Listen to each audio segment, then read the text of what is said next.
Mi madrastra me miró directamente a los ojos y dijo, no vienes con nosotros. Este viaje es para una familia de verdad. Recuerdo que la habitación se quedó en silencio, como si alguien hubiera apagado el sonido en mi cabeza. Lo que no dijo en voz alta fue peor. Aún así, planeaban pasar 10 días en mi casa del lago sin mí. La misma casa que yo poseía, la misma casa que yo había limpiado y preparado para ellos. No discutí. No lloré. Tomé una decisión tranquila que lo cambió todo. Cuando llegaron, descubrí que el silencio podía cortar más profundo que cualquier discusión. Dale like, comenta desde donde estás escuchando. Me llamo Ana. Tengo casi 30 años. Trabajo en una oficina normal en la ciudad. Y durante la mayor parte de mi vida, he sido de esas personas que creen que los problemas se pueden resolver si tienes suficiente paciencia, si te quedas callada, si no haces las cosas más difíciles de lo necesario. No crecí rica ni en un entorno dramático. Lo que tenía era estable, cálido, especialmente antes de que todo cambiara. Algunos de mis recuerdos más tempranos son de veranos en la casa del lago, pies descalzos sobre el suelo de madera fría por la mañana, el olor a pino entrando por las ventanas abiertas, mi madre tarareando mientras preparaba el desayuno, mi padre ya fuera revisando el nivel del agua como si fuera su trabajo. Esa casa parecía el único lugar donde nada malo podía alcanzarnos. Luego mi madre se puso enferma. Pasó rápido. Un año estaba allí, al siguiente ya no. Después del funeral, la casa del lago dejó de sentirse como un lugar de vacaciones y empezó a sentirse como un recuerdo que nos daba miedo tocar. Mi padre lo intentó. Se lo reconozco. Intentó ser fuerte, intentó mantener las cosas normales, pero el duelo lo cambió de maneras que yo aún no entendía. Unos años después, se volvió a casar. Mi madrastra se mudó con sus 2 hijas, y de la noche a la mañana la energía de nuestra casa cambió. No de forma ruidosa, no de maneras obvias. Fue sutil. Muebles reubicados, fotos sustituidas, bromas internas de las que yo no formaba parte. Nunca me gritaron. Simplemente me gozaron. Cuando me fui a estudiar fuera, volver a casa se sentía extraño, como si necesitara permiso. Cuando por fin me mudé a mi propio apartamento y empecé a trabajar a tiempo completo, esa distancia se convirtió en mi escudo. Me dije a mí misma que estaba bien. Los adultos se alejan. Las familias cambian. La casa del lago volvió a mi vida por parte de la familia de mi madre. Mi tía siempre había amado ese lugar, y cuando falleció, me la dejó legalmente, completamente. Sin confusiones, sin propiedad compartida, solo mía. Debería haberla vendido. Esa habría sido la opción práctica.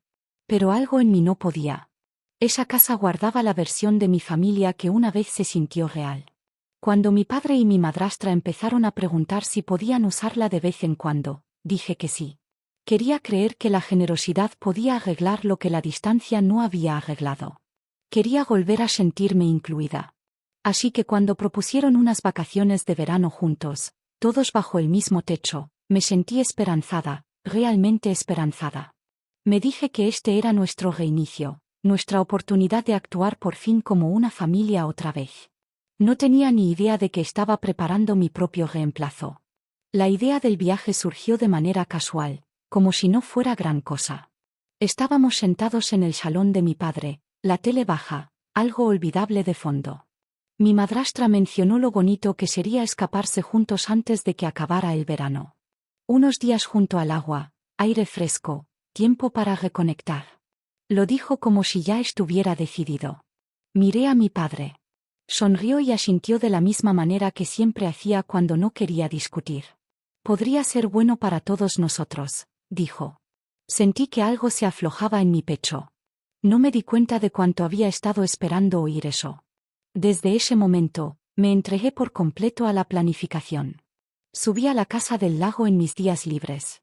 Aireé habitaciones que llevaban meses sin usarse. Lavé sábanas. Hice inventario de lo que necesitaríamos. Comida, cosas básicas, esas que la gente nunca piensa hasta que ya están allí y se enfadan. Cada vez que me quedaba en el muelle mirando cómo se movía el agua, me repetía que valía la pena. Que el esfuerzo significaba algo.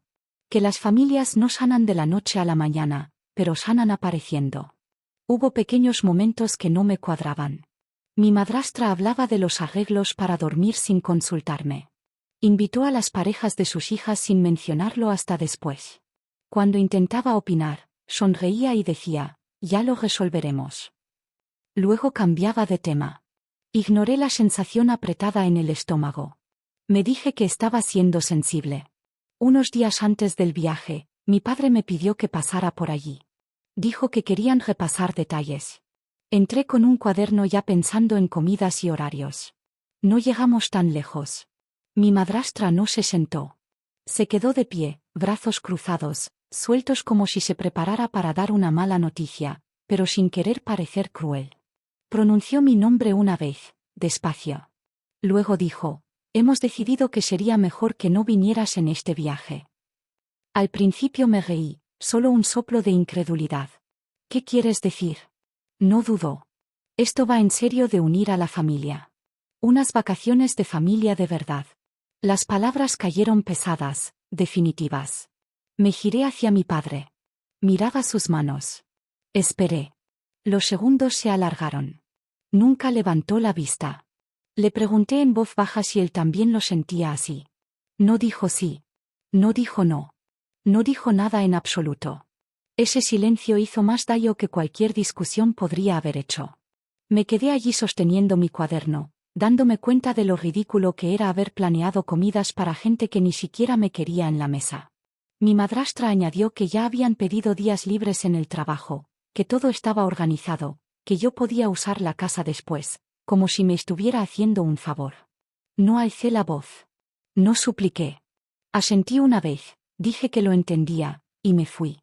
En el coche, me temblaba tanto la mano que tuve que quedarme un minuto antes de girar la llave. Ahí fue cuando me golpeó. Esto no era un malentendido. No era una planificación descuidada. Habían tomado una decisión, y mi padre lo había permitido. Cuando llegué al aparcamiento de mi apartamento, el dolor se había quemado hasta convertirse en algo más frío. Y supe en el fondo que nunca más iba a suplicar que me incluyeran. Esa noche, mi apartamento se sintió más pequeño que nunca.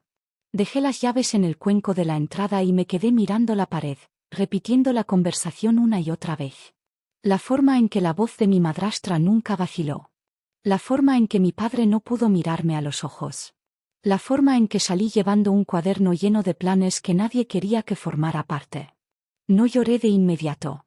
Caminé de un lado a otro de la cocina a la ventana como si mi cuerpo necesitara quemar el shock antes de que mi mente pudiera alcanzarlo. Seguía pensando en la frase que había usado. Familia de verdad. Resonaba en mi cabeza hasta que dejó de doler y empezó a sonar ridícula. Si yo no era familia de verdad, entonces, ¿por qué había sido lo bastante buena para limpiar la casa, para llenar la nevera, para entregar las llaves sin preguntas? Ahí fue cuando la rabia por fin se instaló. No ruidosa, no explosiva. Era del tipo callado, del tipo que de repente hace las cosas muy claras. Cogí el teléfono y casi llamé a mi padre. Luego lo dejé otra vez. Ya sabía cómo iría esa conversación. Disculpas envueltas en excusas, promesas que no cambiaban nada. No iba a suplicarle que me eligiera otra vez. En vez de eso, abrí el portátil. Saqué los documentos relacionados con la casa del lago. Escritura, propiedad, todo a mi nombre, claro, simple, sin lagunas, sin control compartido. Lo leí despacio 2 veces solo para asegurarme de que no me perdía algo. No me perdía nada. Por primera vez desde esa conversación, mi respiración se estabilizó. No le conté a nadie lo que iba a hacer. Ni a mis amigos, ni a mi padre. No publiqué nada. No di pistas. Solo hice un plan y lo seguí. 2 días después, pedí días libres en el trabajo y subí temprano a la casa del lago. El camino se sintió diferente esta vez, no nostálgico, concentrado. Cuando llegué a la entrada, la casa estaba en silencio, exactamente como la había dejado, tranquila, esperando. Recorrí todas las habitaciones, comprobé ventanas, puertas, la terraza trasera. Me senté un momento en la mesa de la cocina y me permití sentirlo, la tristeza, la rabia, la definitividad de lo que iba a cambiar. Luego llamé a un cerrajero. Trabajó rápido cambiando las cerraduras sin hacer preguntas. El sonido del metal encajando en su sitio se sintió más pesado de lo que debería, como si algo permanente se estuviera sellando. Cuando me entregó las llaves nuevas, estaban frías en mi palma. Le pagué, le di las gracias, y me quedé sola después de que se fuera. No me sentí victoriosa. Me sentí tranquila. Esa noche, cociné una cena sencilla y la comí en la terraza mientras el sol se hundía detrás de los árboles. El agua estaba quieta. El aire olía a pino y madera caliente. Este lugar siempre había sido sobre seguridad, sobre pertenencia. Me di cuenta de algo entonces. Si ellos habían decidido que yo no era familia, no les debía acceso al único lugar que aún se sentía como hogar. Cerré la puerta con llave antes de acostarme y dormí mejor que en semanas. Mañana llegarían esperando que todo estuviera exactamente como lo habían dejado. No tenían ni idea de lo equivocados que estaban. Me desperté temprano esa mañana, aunque no había puesto alarma. Por un momento, olvidé dónde estaba. Luego oí el agua, suave, constante, rozando el muelle. La casa del lago siempre se despertaba despacio, como si no creyera en las prisas. Preparé café y me senté junto a la ventana, viendo cómo la luz se extendía por la superficie del lago. Miré la hora. Deberían estar a 1 hora de distancia. No me sentía nerviosa. Eso me sorprendió. Pensé que estaría temblando ensayando discursos en la cabeza, pero no había nada que ensayar. Ya sabía lo que iba a decir. Más importante, sabía lo que no iba a decir. No iba a explicarme. Hacia el mediodía, oí el sonido de neumáticos sobre grava. Un coche, luego otro. Me quedé donde estaba y dejé que pasara. Por la ventana delantera, los vi llegar a la entrada como si fueran los dueños. Se abrieron las puertas. Las risas llegaron hasta el jardín. Mi madrastra señaló hacia la casa, probablemente asignando habitaciones como siempre hacía. Mi padre descargaba maletas del maletero, moviéndose automáticamente como siempre. Noté lo relajados que parecían. Eso casi me hizo sonreír. Carmen sacó la llave del bolso. Subió los escalones con seguridad e introdujo la llave en la cerradura. No pasó nada. La giró otra vez, más fuerte esta vez. Vi cómo su cuerpo se tensaba. Mi padre se acercó, le quitó la llave, y lo intentó él. Movió el pomo, frunció el ceño, lo intentó de nuevo. Nada. Una de sus hijas puso los ojos en blanco y dijo algo que no pude oír. Alguien se rió, pensando que era un fallo. Fueron a la puerta trasera. Mismo resultado. Ahí fue cuando cambió la energía. Los hombros de Carmen se tensaron, su voz ahora llegaba aguda e irritada. Llamó una vez, luego más fuerte. Ana, gritó. ¿Qué es esto? Esperé un segundo más de lo necesario. Luego fui a la puerta. No la abrí de golpe. Solo quité la cadena lo justo para abrir unos centímetros y miré hacia afuera con calma, como si me hubieran interrumpido en un día normal. Sí, dije. ¿En qué puedo ayudarles? La cara de Carmen se sonrojó.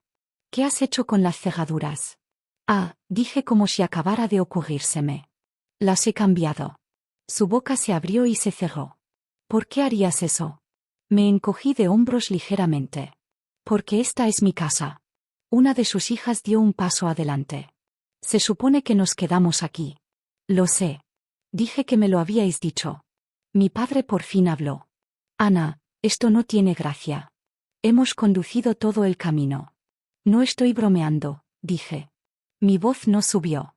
Solo tomé una decisión. Carmen cruzó los brazos. No puedes simplemente dejarnos fuera. Ya lo teníamos todo planeado. Qué curioso, dije. Porque la semana pasada me dijisteis que este viaje era solo para la familia. Se tensó. No tergiverses mis palabras. No lo hago, dije. Escuché muy atentamente. Mi padre miró entre nosotras. Sabes que no es lo que quiso decir. Me giré hacia él. Entonces, ¿qué quiso decir? Abrió la boca, la cerró de nuevo. Carmen se puso delante de él. Queríamos decir que era tiempo para nosotros, para nuestra familia. Asentí despacio. Claro. Y fuisteis muy claros en que yo no formo parte de eso. Su mandíbula se apretó. Estás siendo dramática. No, dije. Estoy siendo coherente. Una de sus hijas resopló. ¿Entonces en serio estás haciendo esto? Sí. Carmen soltó una risa seca y sin humor. Esto es infantil. Nos estás castigando a todos porque te sentiste herida. Me apoyé en el marco de la puerta. No castigué a nadie.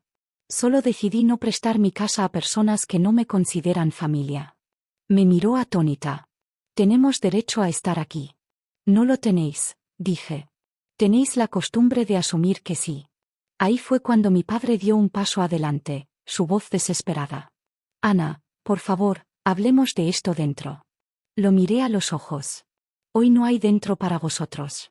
La voz de Carmen subió. Estás siendo egoísta. Sonreí levemente. Puede ser, pero esa palabra la aprendí viéndote a ti. Señaló la puerta. Ábrela. Negué con la cabeza. No dejaré entrar a extraños en mi casa. Las palabras quedaron allí, pesadas e inconfundibles. Por un segundo, nadie habló. Luego todo explotó a la vez. Acusaciones, culpa, voces altas. Carmen dijo que era cruel. Una hija dijo que estaba arruinando todo. Mi padre repetía mi nombre como si decirlo suficientes veces pudiera abrir la puerta. Escuché. De verdad escuché. Y no sentí nada. Ninguna necesidad de defenderme. Ninguna necesidad de justificar mi decisión. No escuchaban ahora y no habían escuchado antes. La diferencia era que esta vez no importaba. Retrocedí y alcancé la puerta. Carmen avanzó rápido. No puedes hacer esto. Ya lo hice, dije. Cerré la puerta y eché el cerrojo. Se quedaron fuera un rato. Podía oír gritos amortiguados, el sonido de maletas volviendo a caer sobre la grava. En un momento, mi padre llamó suavemente una vez, luego otra. No respondí. Al final, los motores arrancaron. Me puse junto a la ventana y los vi irse. La entrada se vació. El lago siguió quieto. No me sentí triunfante. Me sentí estable. Más tarde esa tarde, llegaron mis amigos. Sus coches llenaron el espacio que mi familia había dejado vacío. Volvieron las risas, pero esta vez se sentían diferentes. Fáciles, merecidas. Asamos comida en la terraza. Nadamos. Nos quedamos despiertos hasta tarde contando historias bajo las estrellas. Nadie andaba con cuidado. Nadie cuestionaba si pertenecía. Esa noche, mientras cerraba la puerta con llave y apagaba las luces, me di cuenta de algo importante. El poder no siempre viene del enfrentamiento. A veces viene de decidir quién tiene acceso a ti. Y por primera vez en mucho tiempo, esa decisión era mía. La casa se sintió diferente después de que se fueran, no más silenciosa, más ligera. Mis amigos se quedaron unos días, y por primera vez en años, la casa del lago se sintió como si perteneciera al presente en vez del pasado. Cocinamos comidas sencillas, nadamos hasta que se nos arrugó la piel, reímos hasta tarde en la noche. Sin tensión, sin adivinar dónde estábamos unos con otros. Nadie me hizo sentir que tenía que ganarme mi lugar en la mesa. Cuando se fueron a casa, me quedé yo. Bloqueé a mi madrastra y a sus hijas sin dudar. Sin discursos, sin explicaciones. Había terminado de intentar ser comprendida por personas que se beneficiaban de no comprenderme. Una semana después, mi padre pidió quedar, solo nosotros dos. Elegimos una pequeña cafetería en la ciudad, terreno neutral. Parecía mayor de alguna forma, como si el peso que había evitado por fin se hubiera asentado. Se disculpó. No perfectamente, no de forma dramática, pero con honestidad. No lo perdoné en el acto. Le dije la verdad, que la confianza no vuelve solo porque alguien por fin diga las palabras correctas.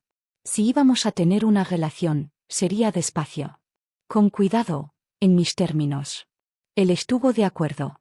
Y por primera vez, le creí. Cuando llegué a casa esa noche, tomé otra decisión. Contacté con una agente inmobiliaria y pregunté por alquilar la casa del lago por temporadas, convirtiéndola en algo práctico, algo que funcionara para mí en vez de agotarme. Cuando cerré el portátil, me di cuenta de que ya no estaba enfadada. Estaba clara. Ese verano me enseñó algo que ojalá hubiera aprendido antes. La familia no se define por la sangre o las etiquetas, sino por el respeto. En el momento en que alguien decide que no perteneces, pierde el derecho a tu tiempo, a tu espacio y a tu generosidad. Elegirte a ti misma no es cruel, es necesario. Si esta historia te tocó de cerca, me encantaría saber de ti. Comparte desde donde estás escuchando y si alguna vez has tenido que poner un límite duro con alguien a quien querías. Y si quieres más historias reales sobre límites familiares y encontrar tu fuerza, asegúrate de suscribirte para no perderte la próxima.